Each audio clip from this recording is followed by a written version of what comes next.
here. Come on. Right, come in nice and close, folks. Nice and close. I've only got a little voice. Want you all to be able to hear. Squeeze right round this side. Any little ones in the audience? Kids, come to the front. Any adults in front of you, just shove them out of the way. They're not important. Come right the way round this side, folks. Come a little bit closer than that. Keep coming. Keep coming. Not that close. Right, folks, just a health and safety thing. Obviously, we're all aware of COVID. If you wish to wear a mask, you can wear one. If you don't wish to wear one, that's not an issue. We're not enforcing social distancing on the tours as well. So if you need that space, folks, I suggest you position yourself towards the rear of the group and you can get the space that you need. If you're not too fussed, come as close as you like. After the amount of things that Her Majesty's Armed Forces injected into me over the years, I'm immune from anything, so don't worry about that. Right, ladies and gentlemen, welcome to Her Majesty's Royal Palace and Fortress, the Tower of London. My name is Yeoman Warder Lawrence Watts, and for the next 4.5 hours, I'm going to be your guide. We may shorten that to about 45 minutes, we'll see how we get on. Together, you and I, we're going to tour the Tower of London. I'm going to point out some of the more historical buildings, and I'm going to tell you a little something about their past. However, before I get into that, I'm going to give you a little bit of context and explain to you how we came to be where we are today.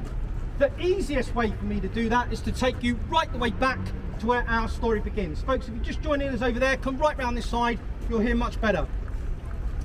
And I do mean right the way back, all the way back through time, as far back as 9 AM.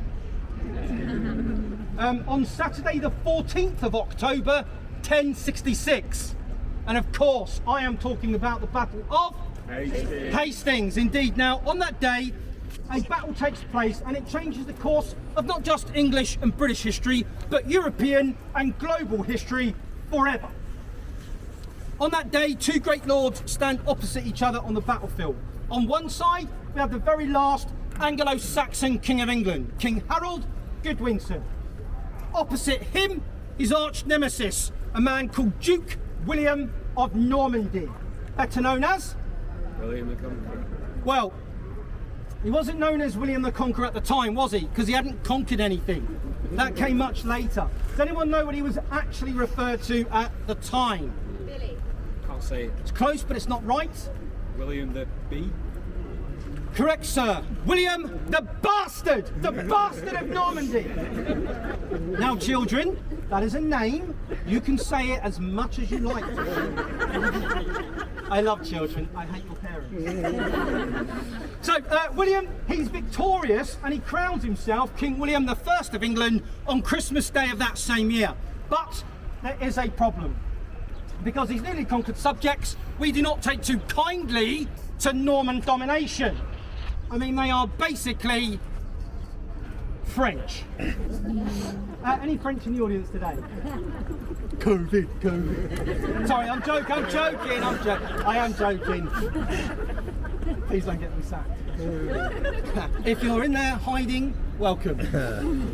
So what he has to do is he's got to find a way that he can subdue, overawe and crush the citizens of London. And he chooses here. Right here in 1078, he authorises the building of his very first royal palace and fortress in England. Today, we refer to it as the White Tower, and it is situated behind those defensive walls to your rear. There's no point in looking, because it's behind those defensive walls to your rear. Who builds a fortress right under a fight line? They did not think that through, did they? We will get a much better view of that once we get inside the Tower of London, and I'll tell you all about it a little bit later on. Over the years though, the tower and the fortress has been used for many, many things. First and foremost though, this is the storehouse to the crown jewels and royal regalia. They are still safely stored here to this day, and they have been as far back as 1303. It was a citadel to command and defend the city of London in times of war. The Royal Mint was located just behind that defensive wall there on Mint Street, where all coins of the entire realm, they were designed and produced right up until the year 1810. It was a site of the very first Royal Observatory studying stars and planets until that was moved to Greenwich in 1675. It was an armoury for the storage of warlike stores and provisions. The Royal Armouries had their headquarters here. The Public Records Office was inside there till that was moved away. And in the 19th century, believe it or not, this was also a royal menagerie or zoo.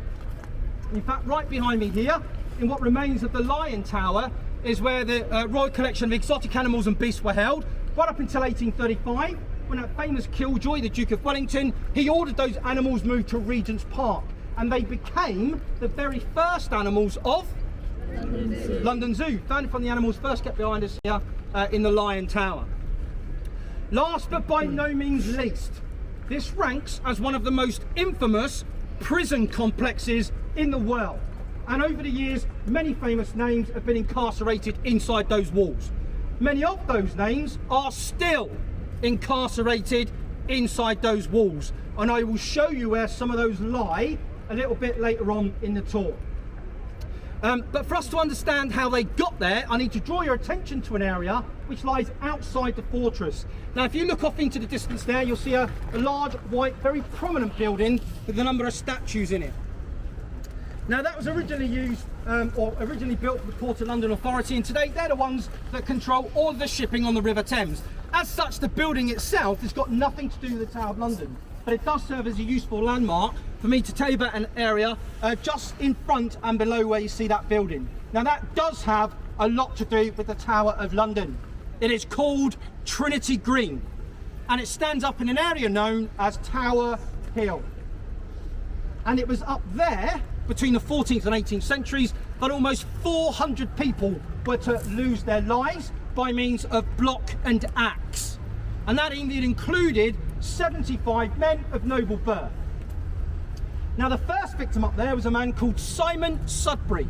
He was the Archbishop of Canterbury, and he was murdered up there at the hands of peasants. You lot! In 1381, as part of the Peasants' Revolt, because they weren't particularly happy with his poll taxes. Those of you from the United Kingdom, which is probably most of you, it's a bit of a shame that we can't do the same thing nowadays when our politicians upset us. Parliament would probably be empty right now, I suspect. 7 years later, 1388, the first legal execution up there was another Simon, Sir Simon Burley.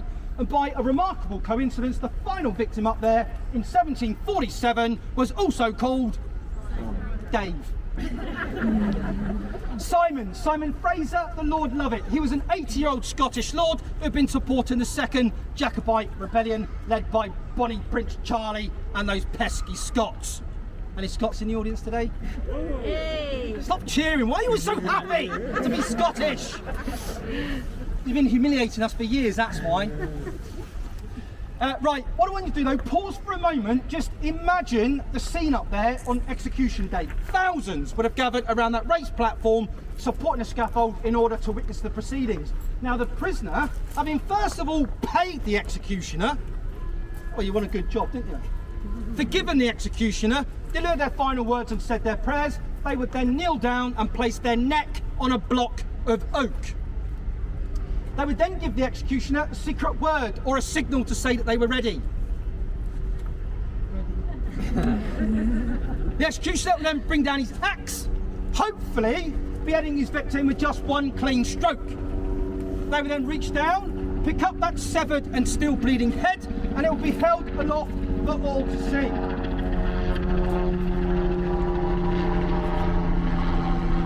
I keep requesting surface-to-air missiles, but they're just moaning about health and safety. Turning to the assembled crowds, they would make the same proclamation. Behold, the head of a traitor, and so die, all traitors. God save the king! And the crowd would go absolutely nuts and scream, God save the king. I mean, it was a great family day out. Great family day out. I mean, just imagine what it would have been like in those days. In fact, I'll make it a bit easier for you, because I'm going to give that proclamation again, and at the end of it, I want you to scream, God save the king, after I've shouted my bit. Just imagine that you have just seen the most amazing execution.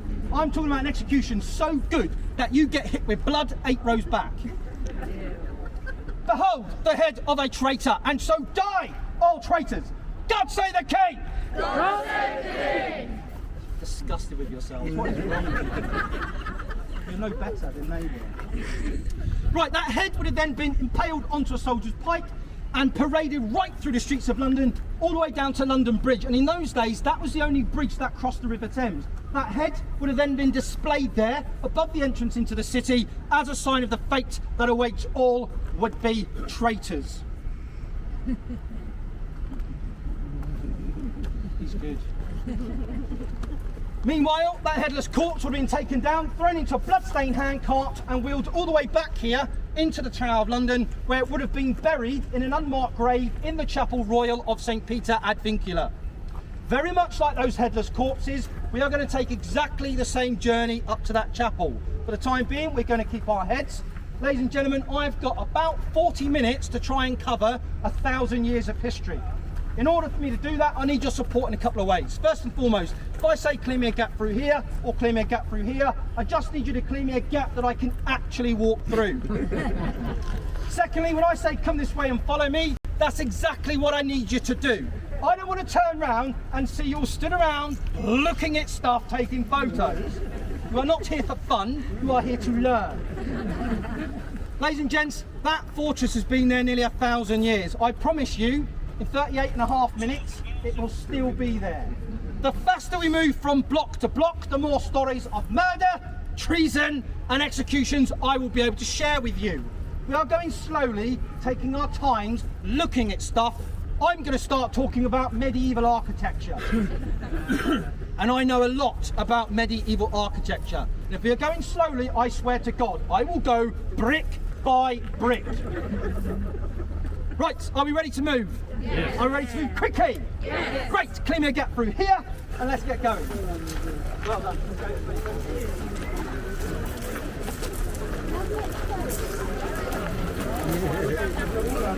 Because he's a military man.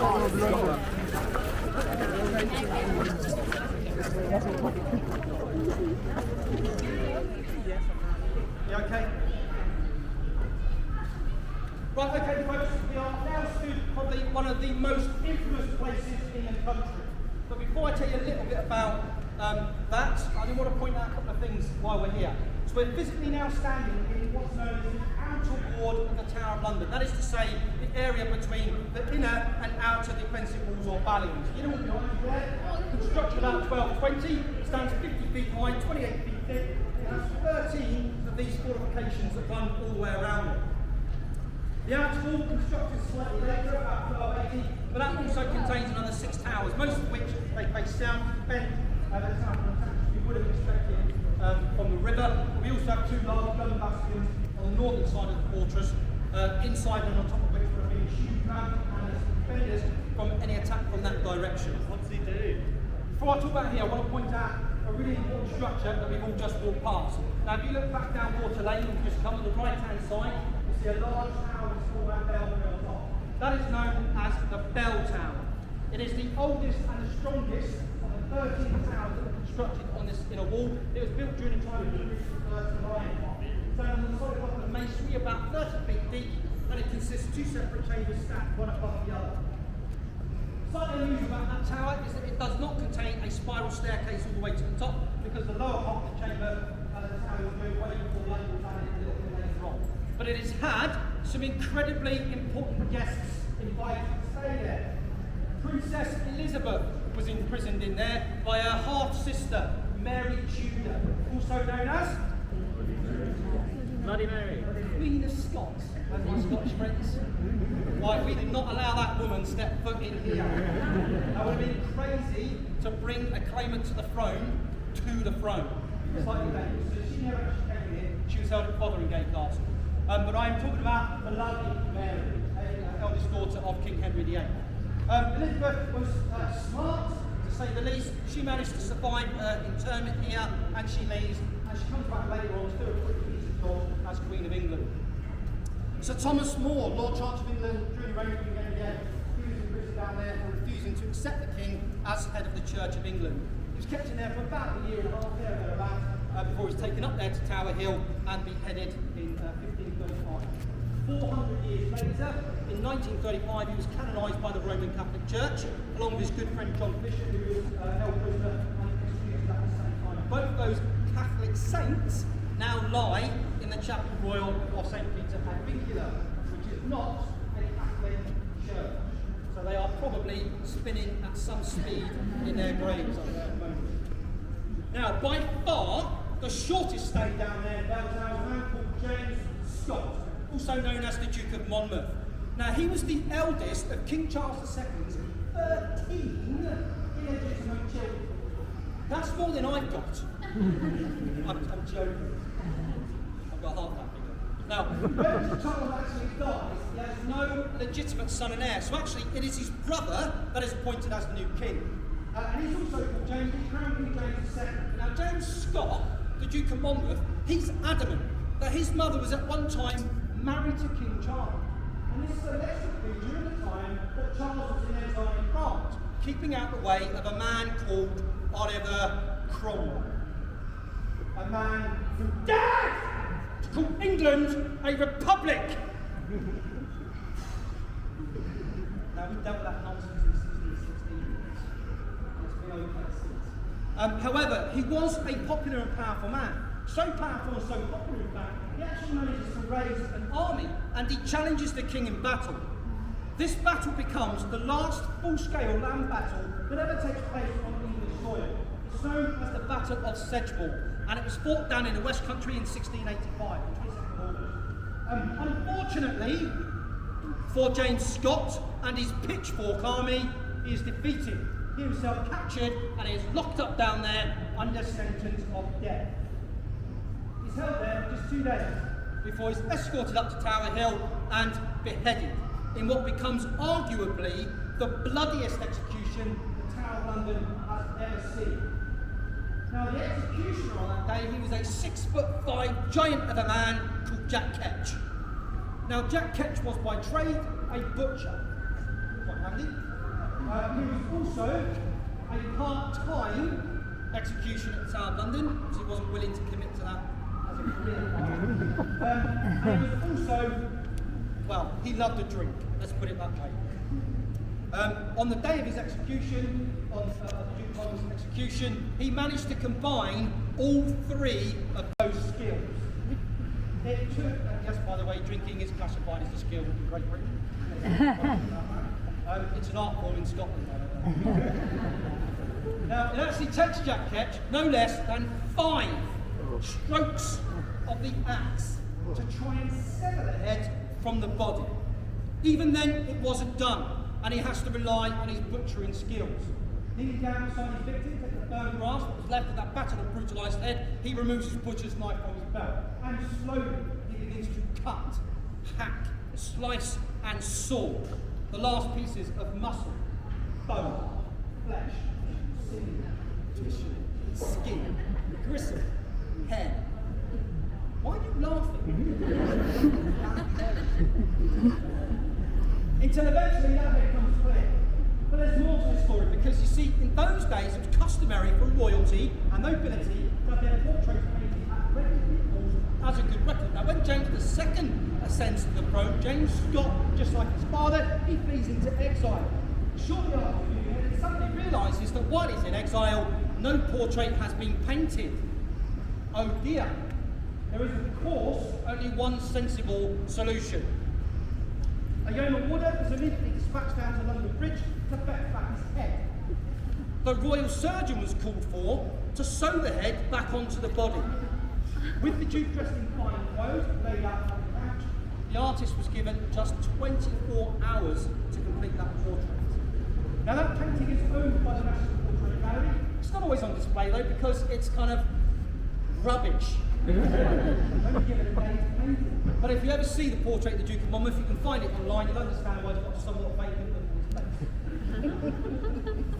Right, okay, where it stood now, I mentioned it earlier on, one of the most infamous places in the country for 2 very, very infamous reasons. Behind you is the infamous Bloody Tower. I'll tell you a little bit about it at the moment. Behind me is the infamous Traitor's Gate, and this is where we'll start. So Traitor's Gate itself was actually built on the order of King III. That's because he wanted a safer and a more useful entrance into the Tower of London. And rather than using the packed, narrow, dirty, sleeping streets of London, where convoys would be attacked or stolen, or even prisoners set free, he decided, I'm going to use the River Thames as a highway. So at high tide, boats would pass through this gate and unload their cargoes in safety. Therefore, this gate was originally known as the Water Gate. And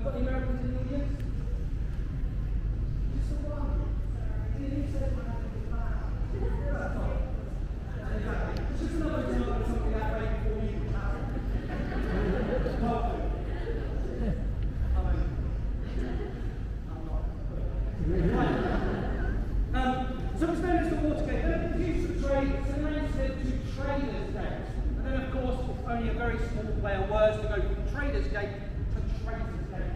And that is because of the increasingly large number of treacherous prisoners who started to enter this fortress through that grim gate. Among them, 3 queens of England, Queen Anne Boleyn, Queen Catherine Howard, and Lady Jane Grey, who uncrowned 16-year-old queen of only 9 days. High dignitaries of the church, there were no exception. Archbishop Cranmer, Bishop Latimer, they were imprisoned in the reign of Queen Tudor. Those 3 pious men, they were later taken to Oxford and they were burned at the stake for heresy.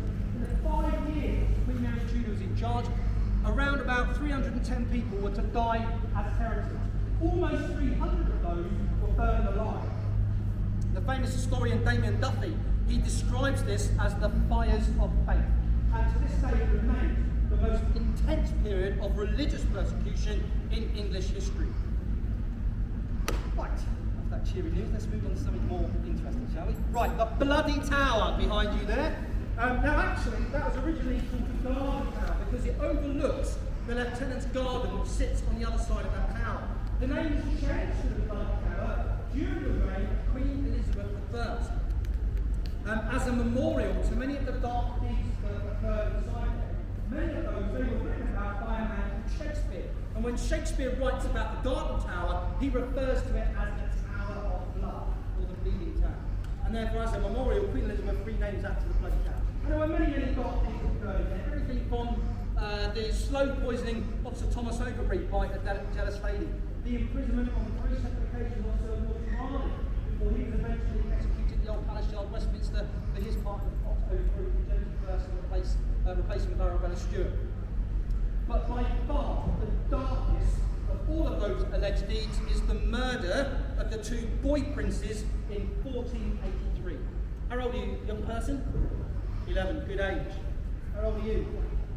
7, good age. How old are you? Brilliant. So you're in the ballpark figure. Any love uncles? You got an uncle? Does he love you? Are you sure? Can you prove that? You keep your eye on them anyway, okay? So, on the death of their father, King Edward IV, the young Prince Edward and his younger brother, Richard the Duke of York, they were 12 and 9 respectively, they were brought here to the Tower of London for protection by their loving uncle, Richard the Duke of Gloucester, Lord Protector of England. The problem was, though, that soon after they arrived here, he declared them illegitimate, and their loving uncle, Richard the Duke of Gloucester, Lord Protector of England, suddenly becomes King Richard III. Shortly after that, those boys disappear, and they are never seen alive again. 2 years later, 1485, at the Battle of Bosworth Field, King Richard III is slain during the battle. Shortly after the battle, a man comes forward by the name of Sir James Tyrrell, and he actually admits to murdering by smuggling the boys as they slept up there in the upper chamber of the Bloody Tower. You see their windows at the top. After which he claims they were wrapped in their bedding, they were bundled down the stairs here and hidden beneath rubble in the basement of the Wakefield Tower. Sometime later, those boys were moved again, and they lay undiscovered for 191 years. It was not until the reign of King Charles II in 1674 that during conservation work taking place on the south side of the White Tower, conservators discovered a box behind a false wall under a staircase. Excited, they ripped the box open, expecting to find gold jewels. What they actually find are the bones of 2 young boys. Experts of the day, they declare they are indeed innocent, and on the orders of the king, they are moved to Westminster Abbey, and they are re-interned in the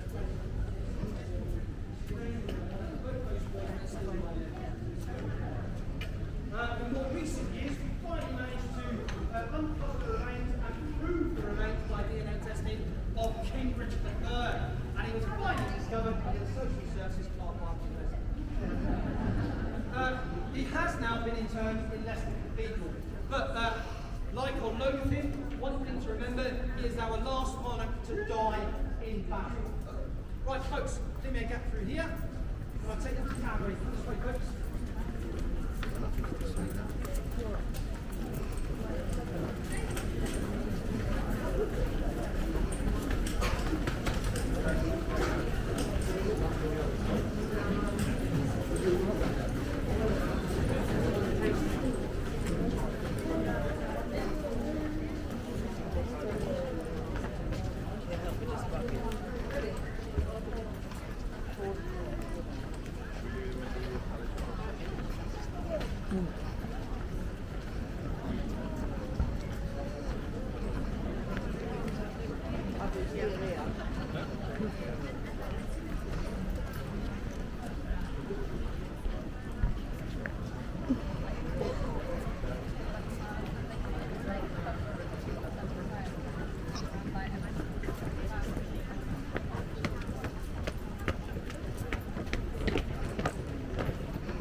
Come on folks, come in nice and close, keep smiling, I promise you it's almost over.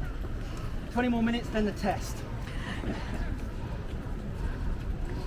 Keep coming right round this side folks, come all the way round, squeeze in nice and close, it gets quite loud up here, so come in nice and close. Then let the little ones come to the front, little ones, you've got big people in front of you, you know the drill, get them out of the way.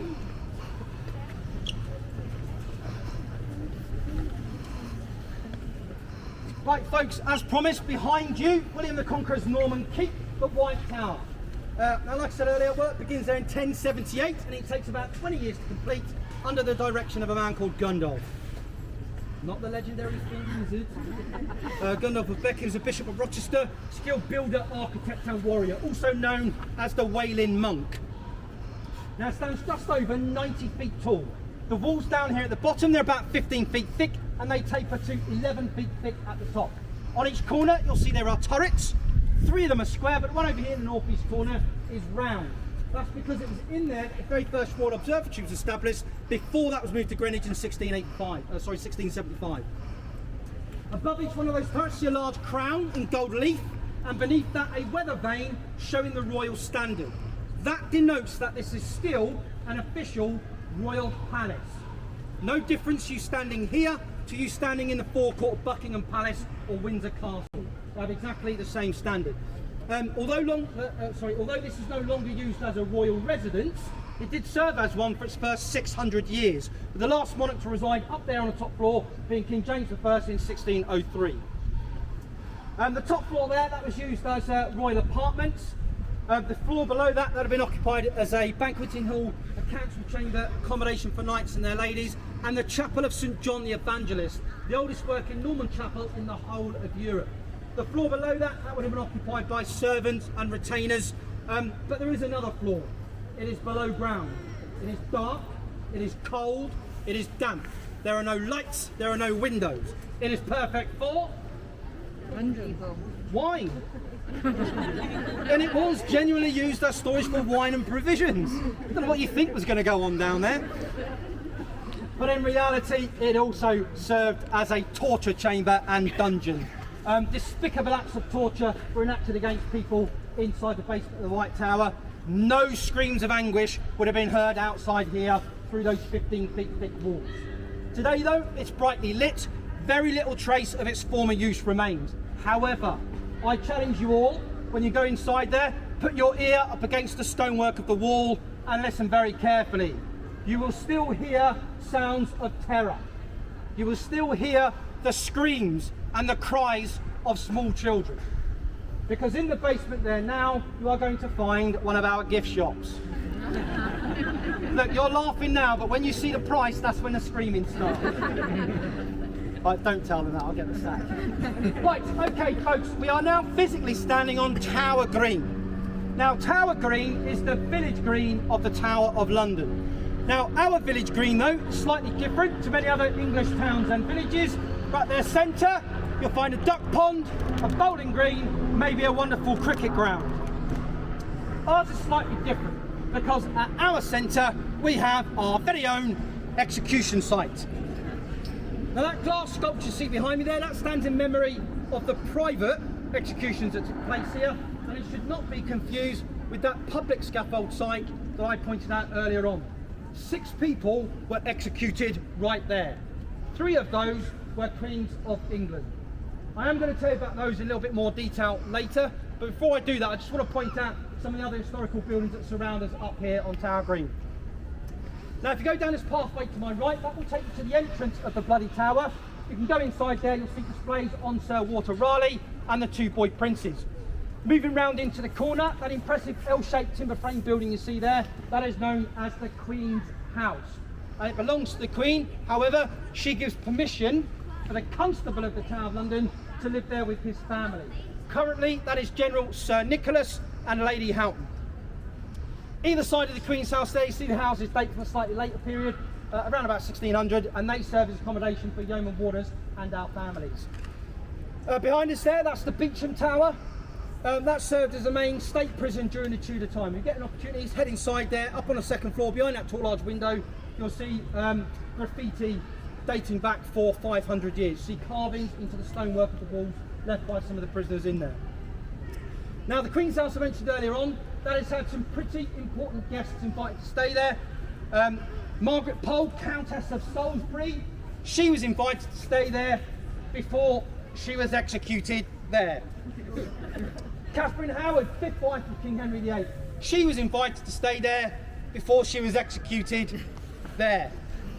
Sir Thomas More, Lord Chancellor of England during Henry VIII's reign, he was invited to stay there and then executed. No, up there on Tower Hill. Don't know as much as you think you do you? Either way, it's not a great place to be invited to stay, is it, folks? Rudolf Hess, Deputy Führer of Nazi Germany, he was held in a house 3 days in May 1941.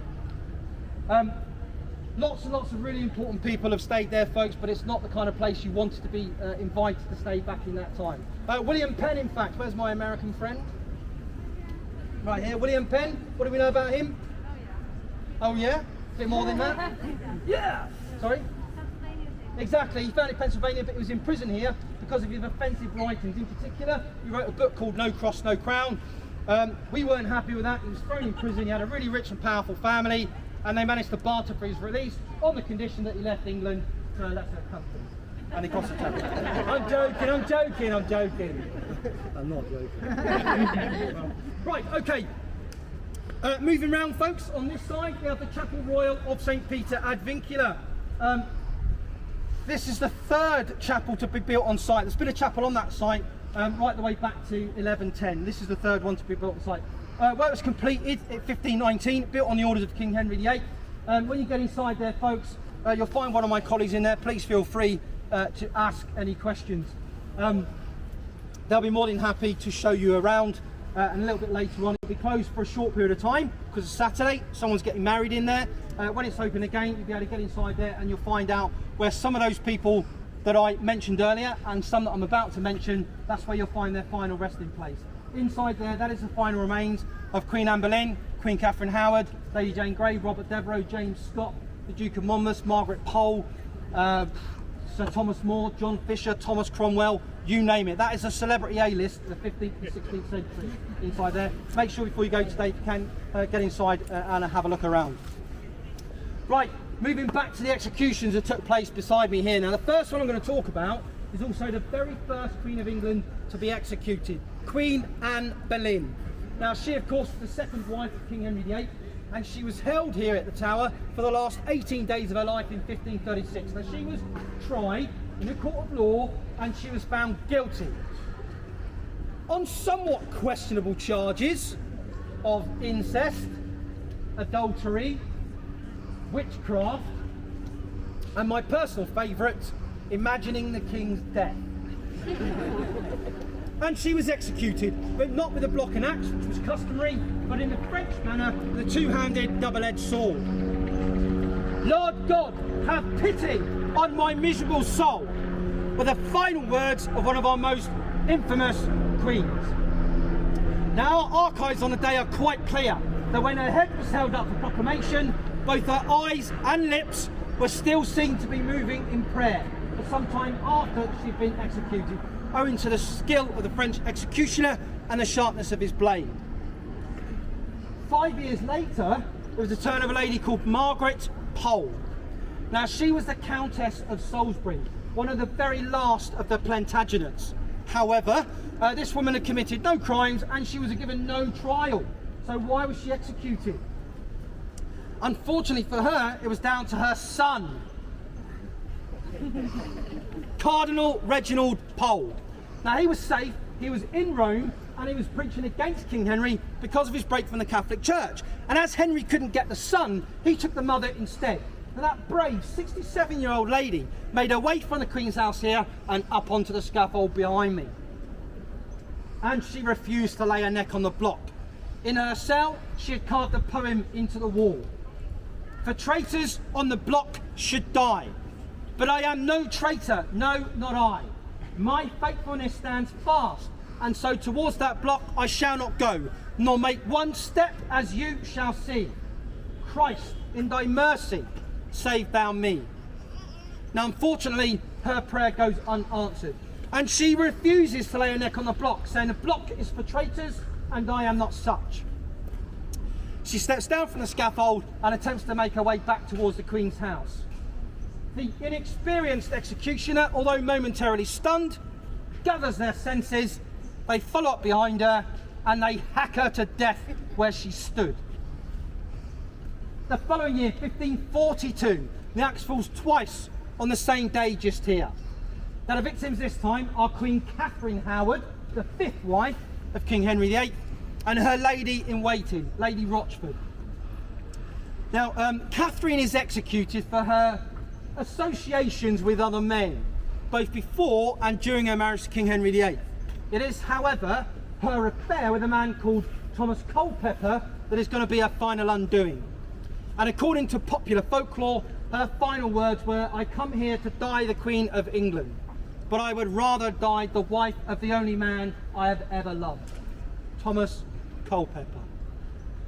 Now that probably sounds quite romantic. Probably not so for Thomas Culpeper. It was probably going to... In reality, Thomas Culpeper was executed before that, but I don't like facts to spoil jokes, so we leave that one in there.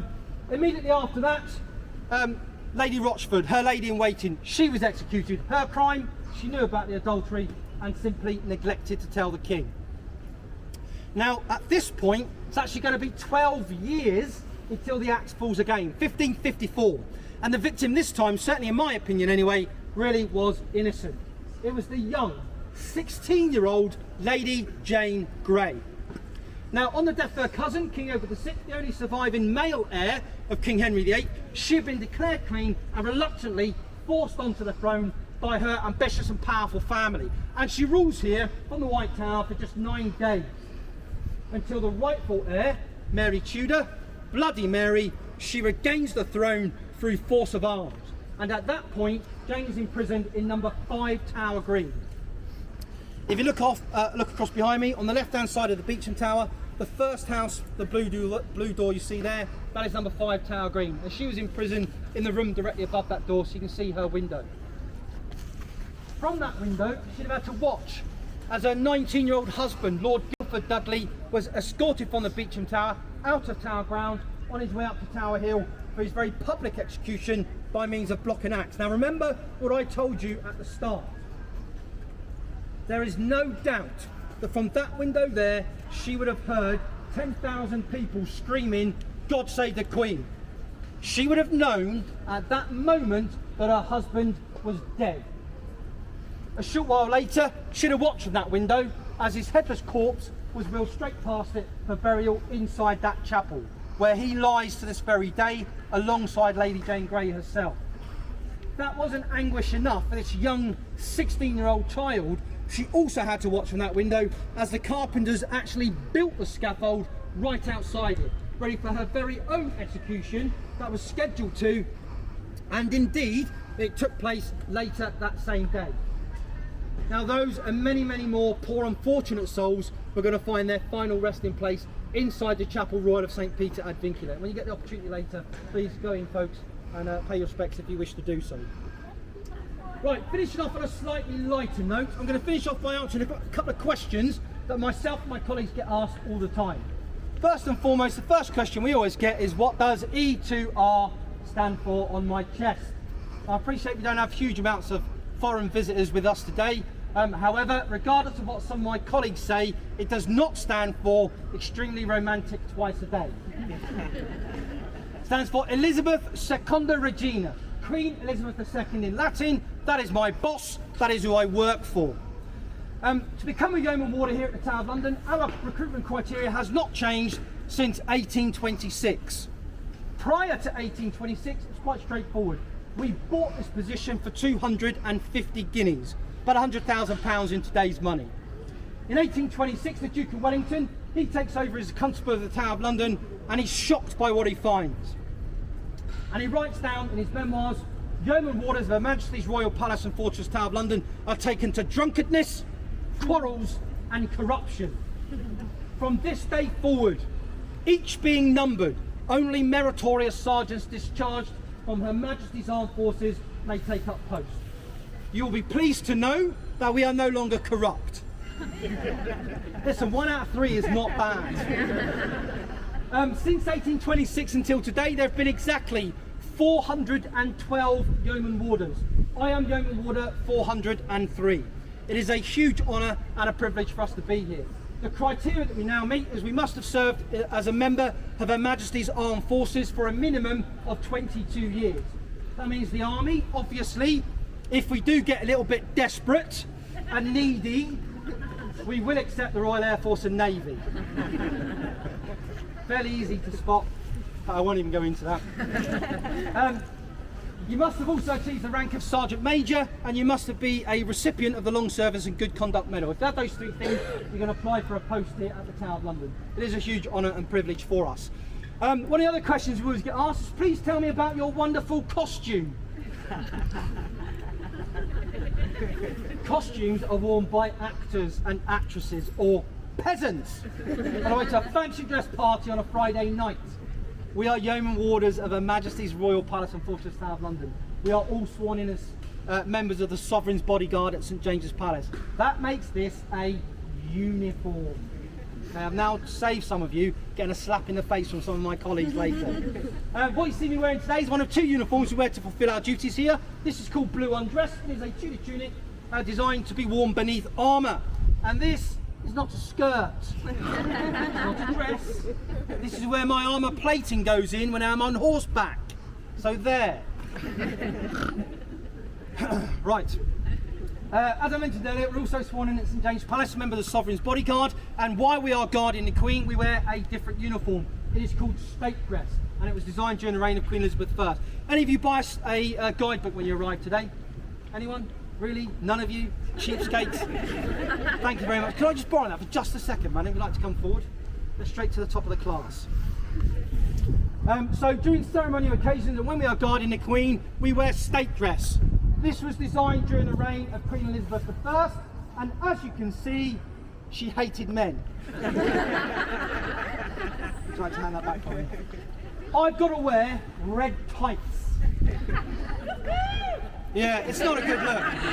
I've got to wear a white frilly collar around my neck. I've got to wear flowers on my shoes, flowers on my knees, and a bonnet that has flowers in it. And I can assure you, for 32 retired combat veterans, that's a problem. The only thing we get to balance it out is a 7-foot partisan spear and a sword. But that does not balance out that uniform. To balance out that uniform, I should be allowed to be carrying a bazooka. Apparently, health and safety. Such is life. All joking aside, it is a huge honour and a privilege to be able to guard the Queen. We are the only people in the country that can stand beside the monarch and still be armed. However, it is not how most of us measure our success. It is not how I've measured my success. My success has got nothing to do with my military career, nothing to do with my medals, nothing to do with the fact that I'm a member of the Sovereign's Bodyguard, and everything to do with the following. I have 2 beautiful daughters. Because of what I now do, they are both under armed guard in a prison. That, ladies and gentlemen, is the definition of success. Right, okay folks, we are out of time. Listen, if you've got any questions on anything we've covered, I'm going to go wait over there for a few minutes. I'll do my best to answer any questions or have a picture if that's what you want. Failing that, folks, thank you very, very much for your attention. Please enjoy the rest of your day. Thank you.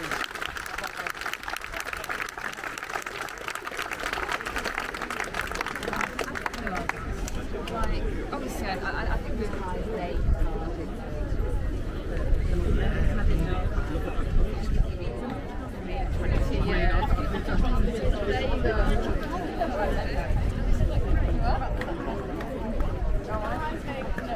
I think he's right there and we need to.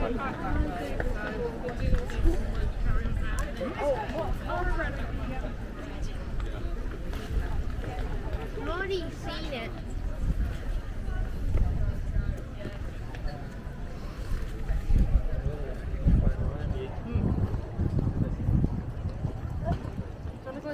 Church, then I'm like,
blackbirds, a popular familiar sight to the visitors, but no one really knows how they came about being here, but there's a legend, and the legend tells us that should the ravens leave the Tower of London, will crumble into dust, and the monarchy shall disappear.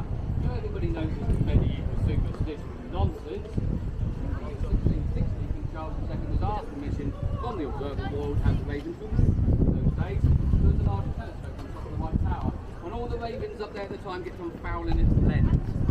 Now the king didn't care whether they were here or not until he was told about the legend, for you must remember, it was his father, King Charles I, who was executed under orders of Oliver Cromwell. And rather than risk the anger of destiny, he ordered the 6 ravens we held at the Tower of London for today, thankfully. We still have 6 ravens here, and of course we are not superstition in this country. We've got 2 extra. Just in case. Oh, we need them. Are they ravens? Yeah. They're looked after by the Raven Master, that is myself. I'm responsible for the safety and the welfare of our magnificent ravens. We have 7 ravens here at the moment. 2 of them are little babies. They were born this year in March. One of them was called Edgar. The other one's called Brangwen. And that one's there. That is Brangwen. This is about the first. I've been letting them out now for about the last 4 days. So they're starting to get used to the environment, where they live in, etc. So they're out and about. It's a little bit more difficult than credit one time. Sometimes taking up to 2 hours, but they're getting used to watching me chase them around. Brangwen's got a green band on, and a white band. That raven jumping up and down there, that's excitement. That's excitement. It's like a baby. I could talk about ravens all day long, but I'm not! We're going to be talking about executions now. Let's be heading off.